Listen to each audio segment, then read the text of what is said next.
Very good morning my dear students. നമ്മളൊരു പുതിയ legal environment for cooperatives എന്നുള്ളതിൻ്റെ സിലബസും കാര്യങ്ങളൊക്കെ കഴിഞ്ഞ ക്ലാസ്സുകളിൽ ഡിസ്കസ് ചെയ്തിട്ടുണ്ടായിരുന്നു അല്ലേ. 5 മൊഡ്യൂളുകളായിക്കൊണ്ട് കാലിക്കറ്റ് യൂണിവേഴ്സിറ്റി വിഭാവനം ചെയ്തിട്ടുള്ള ലീഗൽ എൻവയോൺമെൻറ്റ് ഫോർ കോപ്പറേറ്റീവ്സ് എന്നുള്ള പേപ്പർ കോപ്പറേറ്റീവ് മേഖലയുമായിട്ട് ബന്ധപ്പെട്ടുകൊണ്ടുള്ള അതിൻ്റെ കോപ്പറേറ്റീവ് സൊസൈറ്റീസ് ആക്റ്റാണ്. കേരള കോപ്പറേറ്റീവ് സൊസൈറ്റീസ് ആക്ടിൻ്റെ വിവിധ വശങ്ങളാണ് അതിലൂടെ ഡിസ്കസ് ചെയ്തത്. ഏതായാലും നമുക്കതിൻ്റെ ഫസ്റ്റ് മൊഡ്യൂളിലേക്ക് നമുക്ക് എൻ്റർ ചെയ്യാം. ഫസ്റ്റ് മൊഡ്യൂൾ എന്ന് പറയുന്ന സമയത്ത് അതിൻ്റെ ഹിസ്റ്ററിയാണ് ഡിസ്കസ് ചെയ്യുന്നത്. ഞാൻ നേരത്തെ പറഞ്ഞിട്ടുണ്ടായിരുന്നു, നമ്മൾ ക്ലാസ് എടുക്കുന്നത് ആദ്യത്തെയും ഒന്നാമത്തെയും രണ്ടാമത്തെയും മൊഡ്യൂളുകൾ കമ്പൈൻ ചെയ്തിട്ടായിരിക്കും ക്ലാസ്സുകൾ എടുക്കുന്നത്. അപ്പോൾ ഇതുമായിട്ട് ബന്ധപ്പെട്ട കാര്യങ്ങളിലേക്ക് എന്ത് ചെയ്യാം, നമുക്ക് പ്രവേശിക്കാം. സിലബസ് നമ്മൾ നേരത്തെ ഡിസ്കസ് ചെയ്തിട്ടുണ്ടായിരുന്നു. നമുക്ക് കോപ്പറേറ്റീവ് മേഖലയുടെ ഹിസ്റ്ററി എന്താണെന്നുള്ളതിൻ്റെ ഒരു ആരംഭം കുറിക്കാം.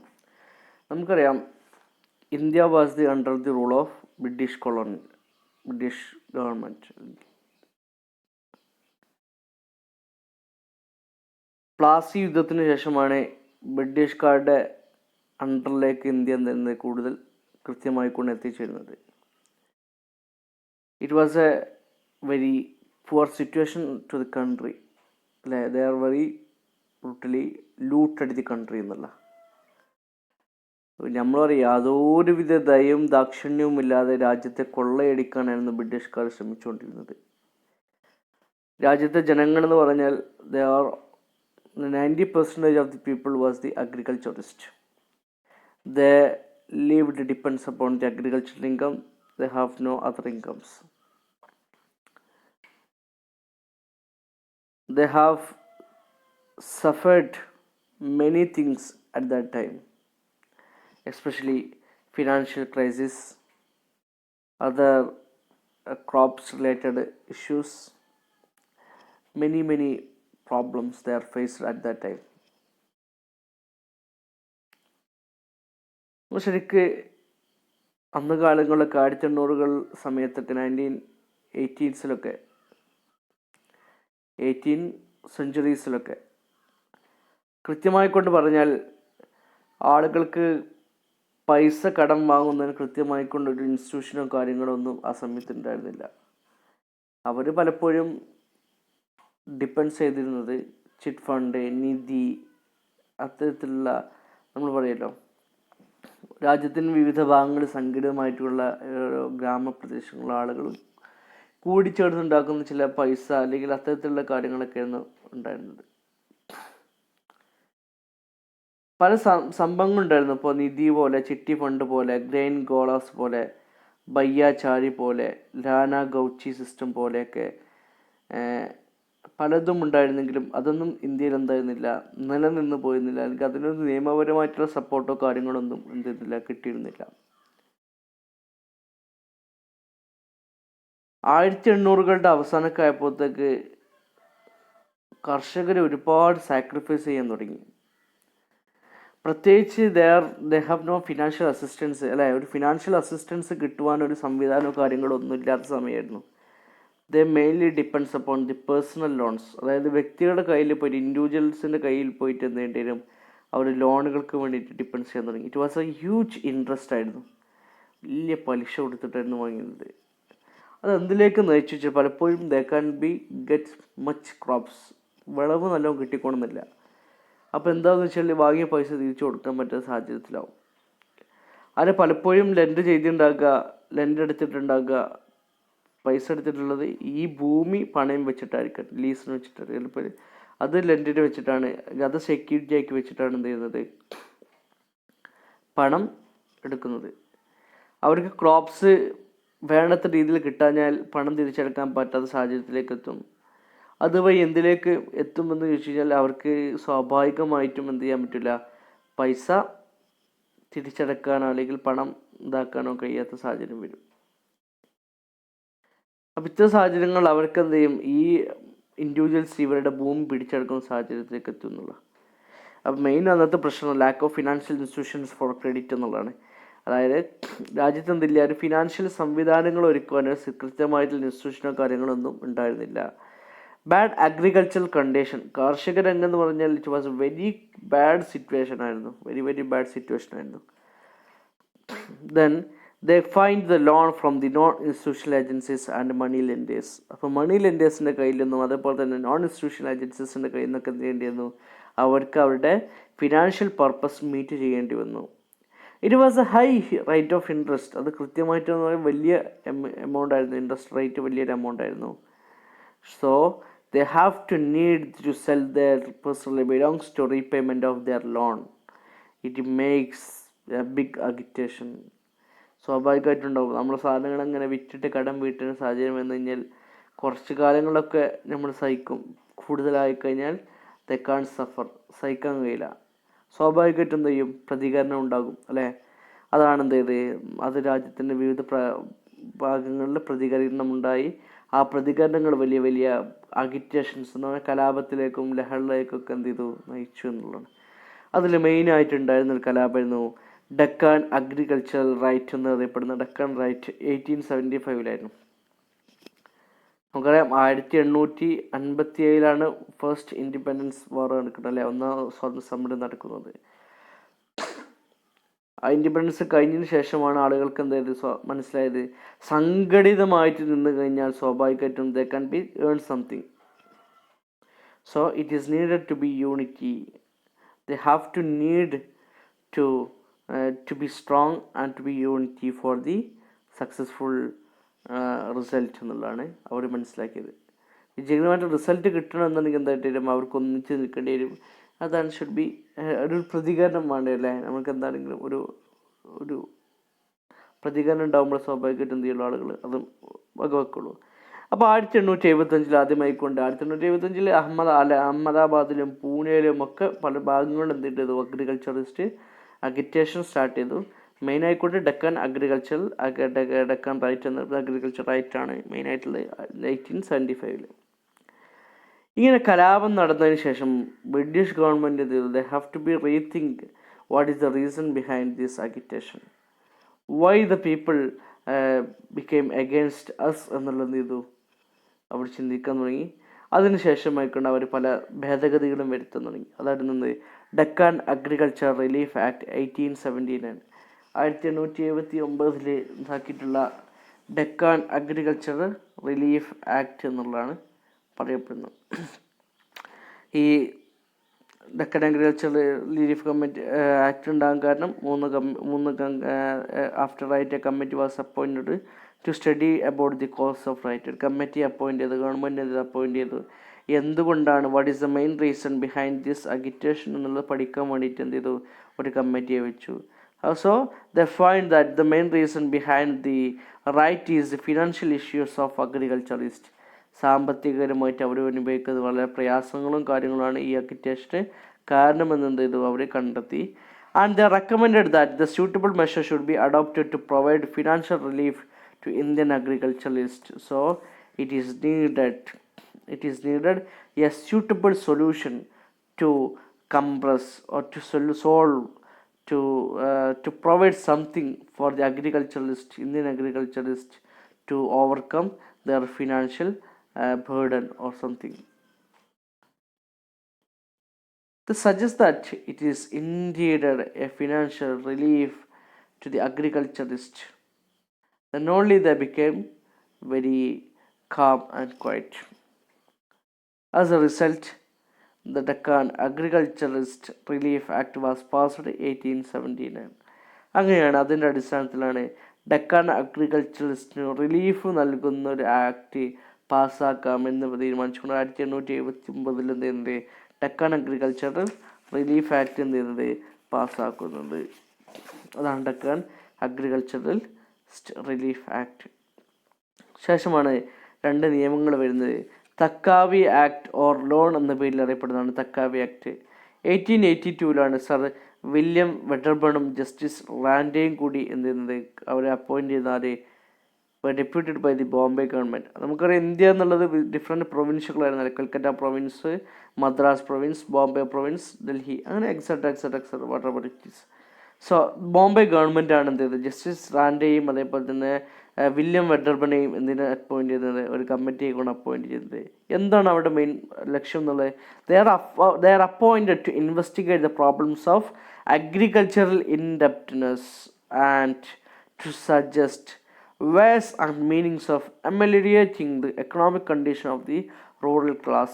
അതായത് കാർഷിക മേഖലയിൽ നേടുന്ന കടവുമായിട്ട് ഇൻഡപ്റ്റൻസുമായിട്ട് ബന്ധപ്പെട്ടുകൊണ്ടുള്ള പ്രശ്നങ്ങൾ അത് പഠിക്കുന്നതിന് വേണ്ടിയിട്ടും അതോടൊപ്പം തന്നെ കൃത്യമായിട്ട് ഈ ഒരു റൂറൽ എക്കണോമിക് കണ്ടീഷൻസിൻ്റെ റൂറൽ ക്ലാസ്സിൻ്റെ ഇതുമായിട്ട് ഇത് ഒഴിവാക്കാനും ആവശ്യമായിട്ടുള്ള നിർദ്ദേശങ്ങൾ നൽകുന്നതിന് വേണ്ടിയിട്ടാണ് ആദ്യമാക്കുന്നത് വില്യം വെഡർബണെയും ജസ്റ്റിസ് റാൻഡെയും ഉൾപ്പെടുന്ന ഒരു കമ്മിറ്റിയെ ബോംബെ ഗവൺമെൻറ് അപ്പോയിൻമെൻറ്റ് ചെയ്യുന്നത്. ഇതിൻ്റെ അടിസ്ഥാനത്തിൽ അവർ സജസ്റ്റ് ചെയ്തു the establishment of agricultural banks for advancing loan to farmers. They advocate that it is indeed to establish a agricultural bank for advancing loan or for giving loan to farmers. ഫാർമേഴ്സിന് loan നൽകുന്നതിന് മറ്റുള്ള ആവശ്യങ്ങൾക്ക് എന്ത് വരും? It is interior to establish to form an agricultural bank. ഒരു കാർഷിക bank എന്ത് ചെയ്യണം, അപ്പോയിൻറ്റ് ചെയ്യണം, അല്ലെങ്കിൽ ഉണ്ടാക്കണം, എസ്റ്റാബ്ലിഷ് ചെയ്യണം എന്നുള്ളത് ഇത് അവർ സജസ്റ്റ് ചെയ്തു. അപ്പോൾ ചെയ്യണം, മനസ്സിലാക്കണം, അഗ്രികൾച്ചറൽ ബാങ്ക് എന്നുള്ള ആശയം ആദ്യമായിട്ട് വരുന്നത് ഈ സമയത്തൊന്നല്ല, 1858 1858 ആദ്യമായി അഗ്രികൾച്ചർ ബാങ്ക് എന്നുള്ള കോൺസെപ്റ്റ് നിന്നത് വരുന്നത്. ഈ ഇവരുടെ പ്രൊപ്പോസൽ എന്ത് ചെയ്തു? It is leader to creation of 2 acts. 2 ആക്ടുകൾ ഉണ്ടാക്കുന്നതിലേക്ക് ഇതാക്കി. അത് ഫസ്റ്റ് ആക്ട് ആയിരുന്നു land improvement loan act. Land improvement loan act 1883 അതാക്കിയിട്ടുള്ള land improvement loan act. Long term ലോണുകൾ നൽകുന്നതിന് വേണ്ടിയിട്ടാണ് ഈ act. Long term loans are advanced to land holders and cultivators എന്തിനാണ്?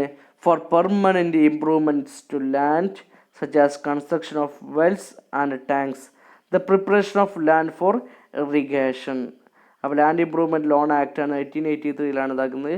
ലോങ് ടേം ലോണുകൾ advanced to land holders and cultivators എന്നുള്ള long term ലോണുകളാണ് ഇതാക്കിയത് for permanent improvement to land such as construction of wells and tanks, the preparation of land for irrigation. എന്ത് ചെയ്യുക?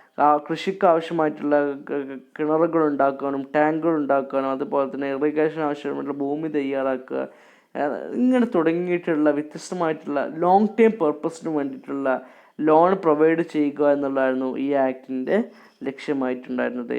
This loan is repayable by equal annual instalment discharging both the principal and interest. എന്ത് ചെയ്യുക? ഇത് കൊടുക്കേണ്ടതുണ്ട്, ആനുവലായിക്കൊണ്ട് കൃത്യമായിക്കൊണ്ട് തവണകളായിട്ട് അടച്ചിട്ട് തീർത്താൽ മതി. Instalments ആയിട്ടാണ് എന്ത് ചെയ്താൽ മതി. ഒരു തവണ അടക്കുമ്പോഴും എന്തിൽ നിന്ന് കുറവ് വരും? എന്ത് വരും? പ്രിൻസിപ്പളിൽ നിന്നും ഇൻട്രസ്റ്റിൽ നിന്നും ഒരു എമൗണ്ട് കുറയുന്ന രീതിയിലായിരുന്നത് ആസൂത്രണം ചെയ്തിട്ടുണ്ട്. രണ്ടാമത്തേത് അഗ്രികൾച്ചറിസ്റ്റ് ലോൺ ആക്ട് ഓഫ് 1884. രണ്ടാമത്തെ നിയമം 1884 ഉണ്ടായിട്ടുള്ള അഗ്രികൾച്ചറിസ്റ്റ് ലോൺ ആക്ട്. മറ്റേ ലാൻഡ് ഇംപ്രൂവ്മെൻറ്റ് ലോൺ ആക്ട് 1883 അത് അഗ്രികൾച്ചറിസ്റ്റ്, അത് കൃഷിക്ക് ആവശ്യമായിട്ടുള്ള ഭൂമിയും കാര്യങ്ങളൊക്കെ ഉണ്ടാക്കി കഴിഞ്ഞപ്പോൾ രണ്ടാമത്തെ നിയമം പാസ്സാക്കിയതാണ് അഗ്രികൾച്ചറിസ്റ്റ് ലോൺ ആക്ട് ഓഫ് 1883. ഇതിലെന്താ ഉദ്ദേശിക്കുന്നത്? Short time and medium time loan for granted for current agriculture needs such as purchase of seeds, cattle etcetera whatever it is. Okay, മനസ്സിലാക്കേണ്ടത് ഫസ്റ്റ് ലോണിൻ്റെ ആശയം എന്ന് പറഞ്ഞു കഴിഞ്ഞാൽ കൃഷിക്ക് ആവശ്യമായിട്ടുള്ള ഭൂമി തയ്യാറാക്കുക, വെള്ളം തയ്യാറാക്കുക, അതേപോലെ തന്നെ ടാങ്ക്, മറ്റുള്ള ആവശ്യങ്ങളൊക്കെ തയ്യാറാക്കിയിട്ട് എന്ത് ചെയ്യുക. രണ്ടാമത്തെ ലോൺ എന്ന് പറഞ്ഞാൽ കൃത്യമായിക്കൊണ്ട് വിത്ത് വാങ്ങാൻ, അഥവാ ആവശ്യമായിട്ടുള്ള ഭൂമിക്ക് ഇത്തരത്തിലുള്ള കാര്യങ്ങളൊക്കെ എന്ത് ചെയ്യുക, വിത്ത് വാങ്ങുക, അതേപോലെ തന്നെ കാറ്റിൽ ഉഴുതാൻ ആവശ്യമായിട്ടുള്ള മെഷീനറീസ്, എക്യുപ്മെൻറ്റ്സ് കാര്യങ്ങളൊക്കെ പർച്ചേസ് ചെയ്യുക എന്ന ലക്ഷ്യത്തിൻ്റെ പുറത്താണ് എന്ത് ചെയ്തത് അഗ്രികൾച്ചറിസ്റ്റ് ലോൺ ആക്ട് ഓഫ് 1883 എന്ത് ചെയ്തത് പാസ്സാക്കുന്നത്. ഇതിലെന്താണ്? Short time and medium term ലോണുകളാണ് എന്ത് ചെയ്ത് നൽകിയിട്ടുണ്ടായിരുന്നത്.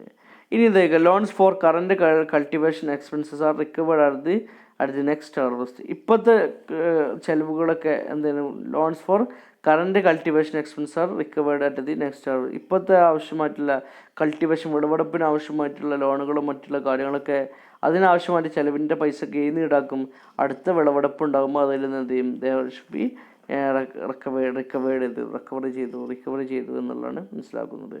And the loans under these both two acts are known as Taccavi loan or both collective loan as Taccavi act. ഈ രണ്ട് ആക്റ്റുകളും, അതായത് ലാൻഡ് ഇംപ്രൂവ്മെൻറ്റ് ആക്ടിനെയും അഗ്രികൾച്ചറിസ്റ്റ് ലോൺ ആക്ടിനെയും കമ്പൈൻ ചെയ്തുകൊണ്ട് പറയുന്ന പേരാണ് തക്കാവി ആക്ട് അല്ലെങ്കിൽ തക്കാവി ലോൺസ് എന്ന പേരിൽ അറിയപ്പെടുന്നത്. അപ്പോൾ 2 ലാൻഡുകൾ, ഒന്ന് ലാൻഡ് ഇംപ്രൂവ്മെൻറ്റ് ലോൺസുകളും അതേപോലെ തന്നെ അഗ്രികൾച്ചറലിസ്റ്റ് ലോണുകളെയും കമ്പൈൻ ചെയ്തുകൊണ്ട് പറയുന്നതാണത് Taccavi loans. The main advantages of these loans was to charge very low interest. ഇതിൻ്റെ മെയിൻ അഡ്വാൻറ്റേജ് എന്ന് വെച്ചാൽ it is charge very low interest ആയിരുന്നു compared to other money lenders. അതായത് മറ്റുള്ള മണി ലെൻഡേഴ്സിനൊക്കെ കമ്പയർ ചെയ്ത് നോക്കുമ്പോൾ അവരെന്ത് ചെയ്തു, വളരെ കുറഞ്ഞ എമൗണ്ട് എന്ത് ചെയ്തിട്ടുള്ളൂ, ഈടാക്കിയിട്ടുണ്ടായിരുന്നുള്ളൂ എന്നുള്ളതാണ് പറയുന്നത്.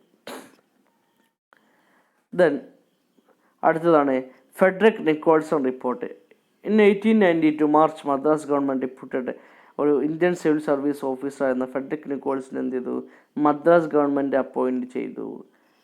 ഫെഡറിക് നിക്കോൾസിനെ അപ്പോയിൻറ്റ് ചെയ്തു. എന്തായിരുന്നു നിക്കോൾസിനെ അപ്പോയിൻറ്റ് ചെയ്യാണ്ടായിരുന്ന പർപ്പസ് എന്നുള്ളത്, ഉദ്ദേശം എന്നുള്ളത്, to study about the cooperative movement and progression in Europe and give advice to government of India. അപ്പോൾ ശ്രദ്ധിക്കുക, ഇത്തരത്തിലുള്ള പല പ്രശ്നങ്ങളും കാര്യങ്ങളൊക്കെ ഉണ്ടായ സമയത്താണ് യൂറോപ്പിൽ വളരെ സക്സസ്ഫുൾ ആയിക്കൊണ്ട് കോപ്പറേറ്റീവ് മൂവ്മെൻറ്റ് നടക്കുന്നു എന്നുള്ളത് ബ്രിട്ടീഷ് ഗവൺമെൻറ് മനസ്സിലാക്കിയത്. അപ്പോൾ എന്ത് ചെയ്തു, they appointed Indian civil service officer Frederick Nicholson by the Madras government to study about the cooperative movement in the Europe and to advise and give suggestion how it can be applied in India എന്നുള്ളത് ചെയ്ത് അവർ പഠിക്കാൻ വേണ്ടിയിട്ട് എന്ത് ചെയ്തു, അവരിതാക്കി. And the submitted the report in 1895. 1895 അവർ റിപ്പോർട്ട് എന്ത് ചെയ്തു, സമർപ്പിച്ചു. അദ്ദേഹം റിപ്പോർട്ട് സമർപ്പിച്ചു. His conclusion that the Popular Bank initiated by the Skulls Delights and Refers were the most suitable in for Madras.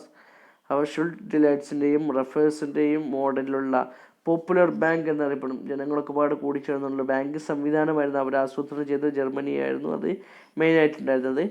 ഇത്തരത്തിലുള്ള ക്രെഡിറ്റ് കോപ്പറേറ്റീവ് സൊസൈറ്റീസിൻ്റെ രൂപത്തിൽ മദ്രാസിലേക്ക് ആരംഭിക്കുകയാണ് ബെറ്റർ എന്നുള്ളത് അവർ റിപ്പോർട്ട് ചെയ്ത് കൊടുത്തു. അവരുടെ റിപ്പോർട്ടിൻ്റെ പേര് തന്നെ എന്തായിരുന്നു, ഫൈൻഡ് റെഫേഴ്സ് എന്നായിരുന്നു റിപ്പോർട്ടിൻ്റെ പേര്. അപ്പം മദ്രാസിന് സൂട്ടബിൾ ആയിട്ടുള്ള ഈ രീതിയിലുള്ള ഒരു മൂവ്മെൻ്റ് ആണ് എന്നുള്ളതാണ് അവർ പറയുന്നത്. ദെൻ അവരുടെ റിപ്പോർട്ടിൻ്റെ മറ്റൊന്നായിരുന്നു ഡപ്പർനെക്സിൻ്റെ റിപ്പോർട്ട്. ഡപ്പർനെക്സ് എന്നുള്ള UP government, united province government appointed Dupernex എന്നുള്ള കമ്മീഷൻ എന്ത് ചെയ്തു, അവർ അപ്പോയിൻറ്റ് ചെയ്തു. അത് to suggest the best suitable form of society to province. അവരുടെ പ്രൊവിൻസിലേക്ക് ആവശ്യമായിട്ടുള്ള ബെസ്റ്റ് ആയിക്കൊണ്ട് ഏത് ടൈപ്പ് സൊസൈറ്റി ആയിരിക്കും നന്നാകുക എന്നുള്ളത് പഠിക്കാൻ വേണ്ടിയിട്ട് ഡപ്പർനെക്സിന് എന്ത് ചെയ്തു, അപ്പോയിൻമെൻറ്റ് ചെയ്തു. And he advocate the establishment of village credit societies based on refers എന്ന പ്രിൻസിപ്പിൾ. അതായത് അവർക്ക് ബെസ്റ്റ് ആയിട്ടുള്ള ആരംഭിക്കാൻ നല്ലത് ഏതാണ്, അഡ്വക്കേറ്റ് ചെയ്തത് വില്ലേജ് ക്രെഡിറ്റ് കോപ്പറേറ്റീവ്സ് ആണ്, വില്ലേജ് ക്രെഡിറ്റ് സൊസൈറ്റീസ് ആണ്. ഏത് മോഡലിൽ, റഫേഴ്സിൻ്റെ പ്രിൻസിപ്പിൾസ് അനുസരിച്ച് തന്നെ വില്ലേജ് ആയിക്കൊണ്ട് എന്ത് ചെയ്യുക, ഓരോ ഗ്രാമീണ പ്രദേശത്തേക്ക് ബേസ് ആയിക്കൊണ്ടുള്ള ക്രെഡിറ്റ് സൊസൈറ്റീസ് ആണ് ആരംഭിക്കാൻ നല്ലതെന്നുള്ളത് ഇത് അവർ അഡ്വക്കേറ്റ് ചെയ്തു. And also suggested organisation of urban banks. അതായത് എന്ത് ചെയ്തു, അവർ സജസ്റ്റ് ചെയ്തു എന്ത്, അർബൻ ബാങ്ക്സ് എന്ത് ചെയ്യാം, രൂപീകരിക്കാം. അതായത് അർബൻ ബാങ്കുകൾ സജസ്റ്റ് ചെയ്യാം to act as a agency for reorganizing financing rural credit societies. Rural credit സൊസൈറ്റീസിൻ്റെ ആവശ്യങ്ങൾ രൂപീകരിക്കാൻ അല്ലെങ്കിൽ പൂർത്തീകരിക്കാൻ വേണ്ടിയിട്ട് എന്ത് ചെയ്യുക, അർബൻ ബാങ്കുകൾ സ്റ്റാർട്ട് ചെയ്യുക എന്നുള്ളത്. അദ്ദേഹത്തിൻ്റെ മെയിൻ ബുക്ക് പബ്ലിഷ് ചെയ്തിട്ടുള്ള ബുക്കായിരുന്നു എന്ത്, നോർത്തേൺ ഇന്ത്യ ഇൻ 1900. അതായത് 1900 അവർ ഇറക്കിയിട്ടുള്ള ബുക്കായിരുന്നു എന്ത്, നോർത്തേൺ ഇന്ത്യ എന്നുള്ളത്. അപ്പോൾ ശ്രദ്ധിക്കുക, മനസ്സിലാക്കേണ്ടത് നോർത്തേൺ ഇന്ത്യ എന്നുള്ള പുസ്തകത്തിലെ മെയിൻ പർപ്പസ് എന്ന് പറഞ്ഞാൽ ഈ establishment of the credit cooperative society ആയിരുന്നു. പിന്നെ മൂന്നാമത്തേന്ന് sir Edward Law committee. Edward Law committee 91 appoint ചെയ്തിട്ടുള്ള ഗവൺമെൻറ് ഓഫ് ഇന്ത്യ അപ്പോയിൻറ്റ് ചെയ്തിട്ടുള്ള 3 മെമ്പർ കമ്മിറ്റിയുടെ ആയിരുന്നു 91. It was the 3 member committee appointed by the government of India in 1901 and it was presided by the Sir Edward Law. He was the finance minister at that time and it was the appointed followed by the Sir Frederick Nicholson and the Dappernex as members. അപ്പോൾ ഇവർ രണ്ടുപേരാണ് ഇതിനെക്കുറിച്ച് കുറച്ച് ധാരണയും കാര്യങ്ങളുള്ളത്. ഇവർ രണ്ട് പേരും നിക്കോൾസണും അതേപോലെ ഡപ്പർനെക്സ് മെമ്പർമാരും അതേപോലെ തന്നെ എഡ്വാർഡ് ലോ എന്തായിട്ട് ചെയർമാനായിട്ടുള്ള കമ്മിറ്റിയെ രൂപീകരിച്ചു. അവർ സജസ്റ്റ് ചെയ്തു to suggest strongly the establishment of agricultural banks on the lines of mutual credit association of Europe. യൂറോപ്പിൽ എസ്റ്റാബ്ലിഷ് ചെയ്തിട്ടുള്ള പോലെ തന്നെ അഗ്രികൾച്ചറൽ ബാങ്കുകൾ എന്ത് ചെയ്യണം, രാജ്യത്ത് എസ്റ്റാബ്ലിഷ് ചെയ്യണം എന്നുള്ള രീതിയിലേക്ക് എന്ത് ചെയ്യുന്നത് അവർ കാര്യങ്ങളൊക്കെ മുന്നോട്ടിലേക്ക് കൊണ്ടുവന്നു. അവർ കാര്യങ്ങൾ ആ രീതിയിൽ, അതായത് യൂറോപ്യൻ സ്റ്റൈലിലുള്ള ബാങ്കുകൾ എന്ത് ചെയ്യണം, രാജ്യത്ത് ഒന്നാകെ ആരംഭിക്കണം. ക്രെഡിറ്റ് കോപ്പറേറ്റീവ് സൊസൈറ്റീസ് രൂപത്തിൽ എന്ത് ചെയ്യണം, നമുക്ക് ആരംഭിക്കണം എന്നുള്ള പറഞ്ഞത്. അതേപോലെ തന്നെ അവർ മറ്റൊരു റെക്കമെൻഡേഷൻ, അതായത് മെയിനായിട്ടുണ്ടായിരുന്നത്, and also recommended establishing an act for controlling activities of cooperative societies. Cooperative സൊസൈറ്റീസിൻ്റെ പ്രവർത്തനങ്ങൾ നിയന്ത്രിക്കാൻ വേണ്ടിയിട്ട് എന്ത് ചെയ്യേണ്ടി വരും, രാജ്യത്ത് ഒരു നിയമം അത്യാവശ്യമാണ്. ഈ ഒരു നിയമത്തിൻ്റെ പുറത്തായിരിക്കണം എന്ത് രാജ്യത്ത് കോപ്പറേറ്റീവ് സൊസൈറ്റീസ് പ്രവർത്തിക്കുന്നുണ്ട്. അല്ലാതെ ഒരു ആക്ട് ഇല്ലാതെ, ഒരു നിയമമില്ലാതെ പ്രവർത്തിച്ചു കഴിഞ്ഞാൽ പിന്നെ എന്ത് ചെയ്യണം, പിന്നെ പലരും പല രീതിയിലായിരിക്കും പ്രവർത്തിക്കുക. So it makes a big dangerous situation in the country. So it is indeed to establishment of an act to control the activities of cooperative society. So they suggested two things. First, the to establishment of rural banks as the model of European style, and second one is the establishment of the Cooperative Societies Act to control the activities of cooperatives in the country. So ഈ കാര്യങ്ങളൊക്കെ Edward Lord committee report, ഡപ്പർനെക്സിൻ്റെ കാര്യങ്ങൾ, അതേപോലെ തന്നെ Nicholson report, ഇത്തരം കാര്യങ്ങളൊക്കെ ഇപ്പോൾ രാജ്യത്ത് cooperative societies movement ആരംഭിക്കാം എന്നുള്ള ബ്രിട്ടീഷ് ഗവൺമെൻറ് തീരുമാനിക്കുകയും അതിൻ്റെയൊക്കെ അടിസ്ഥാനത്തിൽ അവരെന്ത് ചെയ്തു, രാജ്യത്ത് ആദ്യമായിക്കൊണ്ട് ഒരു കോപ്പറേറ്റീവ് സൊസൈറ്റീസ് ആക്ട് രൂപീകരിക്കുകയും ചെയ്തു. അതാണ് എന്ത് 1904 ഫസ്റ്റ് കോപ്പറേറ്റീവ് സൊസൈറ്റീസ് ആക്ട് ആയിക്കൊണ്ട് രൂപീകരിക്കുന്നത്. അപ്പോൾ ഇത്രയും കാര്യങ്ങളാണ് നമ്മളിതിലൂടെ ഡിസ്കസ് ചെയ്യുന്നത്. ബാക്കി നമുക്ക് എന്ത് ചെയ്യാം, അടുത്ത ക്ലാസ്സിൽ ഡിസ്കസ് ചെയ്യാം. Okay, thank you.